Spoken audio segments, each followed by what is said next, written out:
a gente traz ela, a dona da apuração, Thaís Herédia, para conversar com a gente aqui no CNN Money. E Thaís, uma medida um pouco extrema e inédita novamente, envolvendo essa relação entre o Tribunal de Contas e a autoridade monetária. Seja muito bem-vindo e boa tarde. Ei, Vitor, boa tarde para você, boa tarde a todos que estão conosco. Vitor, essa notificação, esse despacho do ministro Jonathan de Jesus está deixando muita gente assustada, o mercado, o setor financeiro, o Banco Central, porque é uma escalada muito forte e sem precedentes na relação entre os órgãos de controle. Porque vamos combinar que o Tribunal de Contas da União é um órgão de controle, como o nome diz, de contas da União.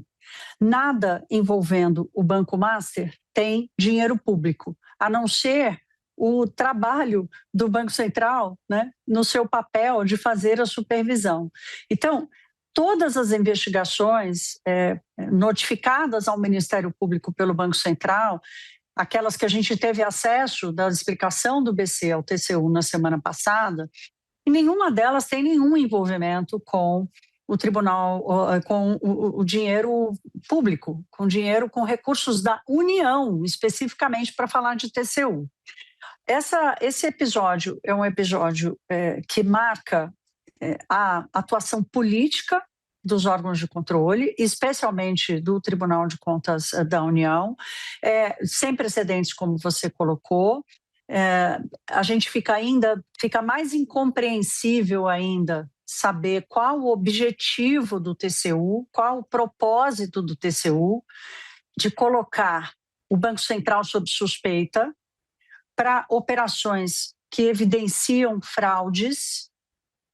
E aí é o Banco Central que está sob suspeita, não são mais as fraudes que estão sob suspeita. É como se a ponte entre o trabalho do Banco Central de supervisor e a constatação da fraude tivesse sendo bombardeada, como se a legitimidade do Banco Central, como se não, a legitimidade e a prerrogativa do Banco Central como autor deste processo, dessa supervisão, e de apontar a fraude, encaminhá-la à Justiça e ao Ministério Público para que as medidas da Justiça sejam tomadas, porque há evidências de crime, é como se essa ponte estivesse sendo queimada pelo TCU. Então, a cada despacho desse, a gente vai ficando mais sem respostas sobre o que realmente está acontecendo. A primeira leitura, o primeiro despacho do ministro Jonathan de Jesus diz respeito a o que ele chamava de o que poderia ser uma medida extrema do Banco Central. Então, ele estaria chamando de medida extrema do Banco Central, ou seja, foi rápido demais, teria ido rápido demais. Agora, nesse despacho, ele diz, olha, não tomou as decisões tempestivamente. É uma contradição atrás da outra, mas o que está óbvio nesse despacho do ministro, e em algum momento ele diz assim, olha, eu não quero substituir o trabalho do Banco Central, mas eu tenho poder para fazer esse questionamento. Então, é uma briga de poder. Ele chama o despacho do Banco Central de discursivo, de narrativo, e questiona, inclusive usando reportagens, citando reportagens, dizendo que, olha, as reportagens estão dizendo que houve divergência entre os diretores, como se isso fosse colocar uma dúvida técnica para a decisão final do colegiado. Você pode até lançar dúvidas sobre o processo, né? Mas eu acho que o que eu estou tentando passar aqui, Vitor, para quem está conosco, é o grau de incerteza e de imprevisibilidade que a condução desse caso vai tomando em Brasília, né? E invertendo a história, colocando a suspeita sobre o Banco Central e aliviando a suspeita sobre quem cometeu crime e fraude. Né, Thaís, vale um retrospecto, inclusive, dessa relação, principalmente entre o Legislativo e o Banco Central, porque em meio a esse cenário todo, essas investigações elas partem para o Supremo Tribunal Federal com a presença de um deputado que teoricamente teria negociado um imóvel junto a Daniel Vorcaro numa transação que não teria correlação direta com as atividades apuradas pela Polícia Federal, também pelo Banco Central, e por isso criou-se a perspectiva, criou-se essa jurisprudência de que esse caso teria que subir para o crivo, para o julgamento do Supremo Tribunal Federal. Anteriormente, a gente teve também aquelas discussões, Thaís, queria relembrar, da possibilidade da aprovação de um projeto de lei que daria ao Legislativo a prerrogativa de demitir diretores do Banco Central. Então, a gente tem visto exatamente esse tensionamento que o caso Banco Master traz entre duas instituições públicas, tanto não só duas instituições, um poder e uma instituição pública, né, o Poder Legislativo, Câmara e Senado, e a autoridade monetária do país, colocando em xeque, exatamente como você está pontuando, uma atuação que é prerrogativa do próprio Banco Central. Olha, Vitor, estou tomando nota aqui das coisas que estão aparecendo para não deixar passar.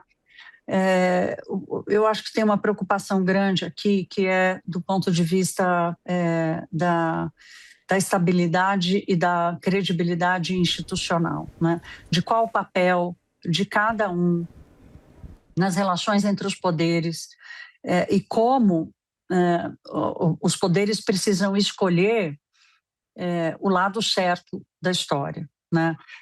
Ou o lado você ter uma atuação como a do Tribunal de Contas da União e agora do Supremo Tribunal, além do Supremo Tribunal Federal, na pessoa do ministro Dias Toffoli, aquele episódio da cariação que não fazia nenhum sentido e de última hora ter tirado o Banco Central da cariação como se aquilo tivesse aliviado de alguma forma a confusão que o ministro Dias Toffoli teria causado até então, né?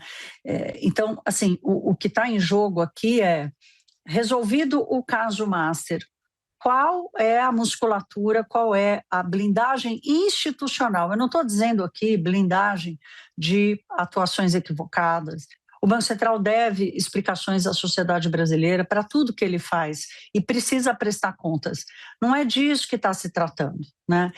O que está se tratando aqui é de atuações via instituições com altíssimo peso na República Brasileira, de questionamento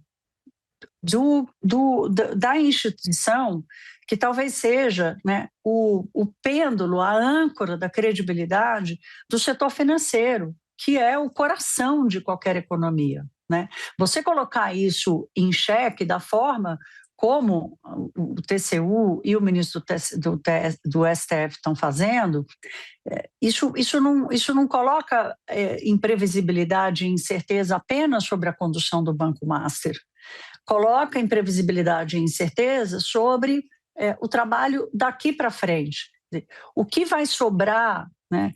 Qual é o estrago que essa briga das instituições, que esse ataque às instituições, entre as instituições, vai deixar para a compreensão da sociedade brasileira, de quem faz negócio no Brasil, de qual é a segurança que se tem de você, se você está atuando corretamente, qual é a segurança que você vai ter que os órgãos que te supervisionam e que de alguma forma te respaldam, porque você faz corretamente, vão atuar de maneira correta e dura até para quem não faz o certo. Nós estamos falando de um equilíbrio aqui de relações, um equilíbrio de ambiente de negócios, um equilíbrio de ambiente para investimento, da relação republicana entre as instituições. Eu acho que, no fundo, é isso que está em jogo. Então, Thaís, a gente parou de falar de uma fraude privada para falar sobre uma intriga pública que coloca em xeque exatamente a credibilidade das nossas instituições. Thaís, queria que você continuasse comigo. É exatamente sobre isso. Queria que você continuasse comigo, mas eu queria ler uma nota que acaba de chegar do presidente do Tribunal de Contas da União, ministro Vital do Rego, dizendo que o presidente do Tribunal de Contas da União, ministro Vital do Rego, informa que foi formalizada a autorização para a realização de inspeção no Banco Central para apurar os procedimentos que envolveram a liquidação extrajudicial do Banco Master. A medida que já teve início com a análise de documentos no Banco Central, continua essa nota, e prosseguirá com o trabalho técnico da Corte. Busca esclarecer os fundamentos técnico-jurídicos e operacionais da atuação do órgão regulador, conforme detalhado no despacho do relator, o ministro Jonathan de Jesus. Em tempo, Vital do Rego reafirma que não paira qualquer dúvida sobre a competência do TCU para fiscalizar o Banco Central, que decorre diretamente da Constituição Federal. Nos artigos 70 e 71 da Constituição, o TCU é investido do controle externo da administração pública federal, direta e indireta, abrangendo a fiscalização contábil, financeira, orçamentária, operacional e patrimonial dos órgãos e entidades, inclusive autarquias como o Banco Central. A fiscalização inclui a verificação da legalidade, legitimidade e economicidade dos atos de gestão pública, sem prejuízo da autonomia técnica e decisória do Banco Central. Portanto, isso aqui chama um pouco a atenção, Thaís. A própria nota do ministro Vital do Rego diz que o TCU é investido do controle externo da administração pública federal, abrangendo a fiscalização contábil, financeira, orçamentária, operacional e patrimonial, inclusive autarquias como Banco Central. Dos órgãos e entidades. Sim, mas diz... Inclusive autarquias como o BC. Você está enxergando aí alguma coisa sobre supervisão bancária? É exatamente onde eu ia chegar. A fiscalização, diz a nota, que inclui a verificação da legalidade, legitimidade e economicidade dos atos de gestão pública. Mas, como você mencionava anteriormente, teoricamente não tem... A gente não está falando de dinheiro público, né? Não. Então, é isso que chama a atenção. Todo essa citação que o ministro Vital do Rego faz tem a ver sobre a gestão da autarquia. E não sobre a gestão da autarquia, é como se ele tivesse autonomia para chegar no presidente do BC, no diretor de administração do BC e falou, escuta, sabe aquela... Vamos fazer um paralelo aqui, pedir um parênteses aqui. Como é que o Donald Trump quer pegar o Jeremy Powell no Banco Central dos Estados Unidos? Com a reforma do Fed. Né? Então... Aí sim ele encontrou um fundamento para dizer, olha, já que eu não posso pegá-lo minhas cachorrinhas aqui querendo entrar ao vivo no Money, já que eu não posso pegá-lo pela política monetária e pela atuação dele na supervisão bancária, eu vou pegá-lo pela gestão federal do dinheiro público. Não me parece que qualquer decisão envolvendo a supervisão bancária passe por esses preceitos evocados pelo ministro Vital do Rego. O que chama mais atenção é o fato do presidente do TCU, ele diz assim, vou ler aqui, não paira qualquer dúvida. Eu comecei a ler a nota, eu achei que ele fosse falar que não pairava qualquer dúvida sobre a competência do Banco Central em fazer o que fez. Não, mas aí, para minha surpresa, veio. Não paira qualquer dúvida sobre a competência do TCU para fiscalizar o Banco Central. Então, a gente volta num primeiro ponto que eu trouxe aqui, que é esse, entre aspas, canibalismo quase, entre as instituições, em que uma vai para cima da outra sobre a sua atuação, mesmo quando não há uma prerrogativa, colocando em xeque o mérito do debate. Qual é o mérito do debate? Houve fraude ou não? Houve crime ou não do Banco Master? O ressarcimento aos investimentos vai ser feito de forma pública ou privada?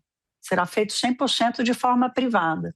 Portanto, é muito preocupante que isso esteja acontecendo. No próprio despacho do ministro Jonathan de Jesus, ele se intitula na capacidade, eu trago isso na reportagem que publicamos agora há pouco, vou ver se eu acho exatamente o trecho aqui, em que ele diz assim, ele tem preocupação, por exemplo, com soluções que envolviam o fundo garantidor de crédito, efeitos em cadeia no sistema financeiro e pressão sobre o fundo garantidor de crédito. O fundo garantidor de crédito é privado, não tem recurso público lá.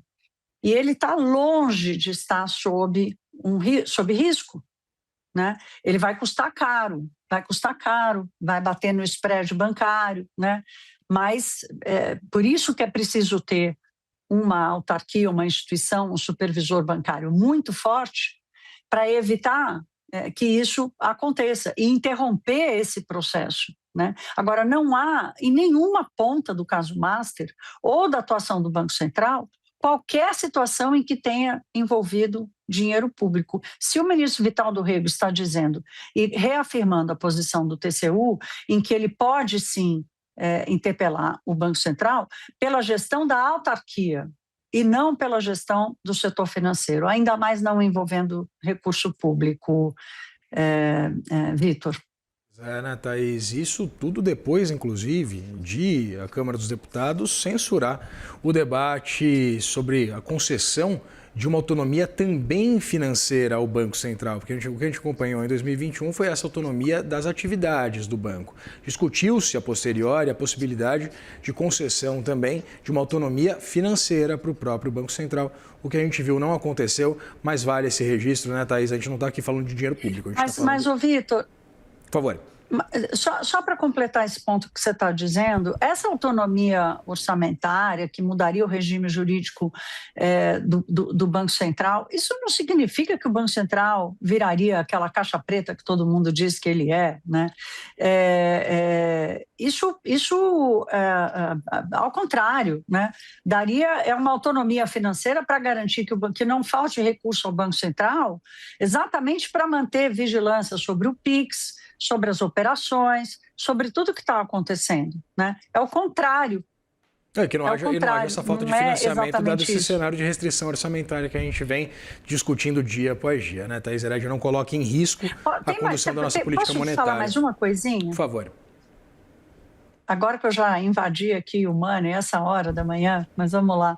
Vitor, essas coisas em Brasília, quando um fato assim, ele engata, ele pega no velocidade, como eu disse na semana passada no WW, abre-se uma caixa de Pandora em Brasília. Assim que saiu o caso Master, o líder do PT, José Dirceu, que é reconhecidamente um dos líderes mais tradicionais do Partido dos Trabalhadores, fez uma postagem nas suas redes sociais dizendo que o Banco Central deveria ser, sim, investigado, não só pelo Banco Master, mas também por subir os juros para 15%. É dessa caixa de Pandora que eu trato, é dessa perda de controle, né? e dessa guerra entre as instituições, e aí estou tratando de lideranças políticas e partidos políticos também nessa altura. Qual é o próximo passo, né? Assim, o que mais falta acontecer? E só para fechar, Vitor, para a gente deixar bem claro aqui quem está acompanhando a gente, é impossível reverter a liquidação de uma instituição financeira. Na prática, não há instrumentos nem legais para que isso aconteça. Então, se o ministro estava querendo evitar risco sistêmico, ele está indo no caminho contrário. Ana Thaís, não é legal e nem prático, imagina o Banco Master conseguir retomar, se financiar e restituir as suas operações. Muito obrigado, Thaís Heredia. Não cometeu crime? Não cometeu fraude? Eu quero ver quem compra um CDB, Thaís Heredia. Thaís, muito obrigado. Sempre um prazer dividir tela com você.